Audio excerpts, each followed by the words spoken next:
কসাইকে কোরবানির গোশত বিনিময় হিসেবে দেওয়া যাবে না। যদি দেওয়া হয় তাহলে কোরবানি হবে না, কোরবানি হারাম হয়ে যাবে। বরঞ্চ কসাইকে তার পারিশ্রমিক আলাদাভাবে দিতে হবে। তার পারিশ্রমিক কোরবানির গোশত থেকে দিয়ে দিবেন তা হবে না। হয় তার পারিশ্রমিক হিসাবে যদি কোরবানি গরু গোশত দেওয়া হয় তাহলে কোরবানি কাহারও হবে না, কাহারও কবুল হবে না, কোরবানি হারাম হয়ে যাবে, জায়েজ হবে না। তো আমরা এই ধরনের কাজ করা থেকে বিরত থাকব এবং অন্যকে বিরত থাকার জন্য উৎসাহিত করব। যদি দেওয়া হয় তাহলে কোরবানি হারাম হয়ে যাবে, কোরবানি হালাল হবে না।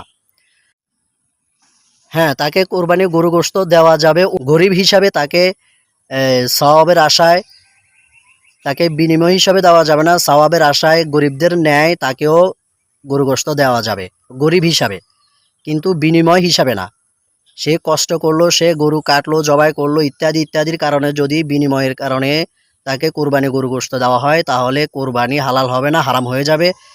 সো এই ভুলটা না জেনে আমাদের মধ্যে, আমাদের সমাজে অহরহ করে থাকে।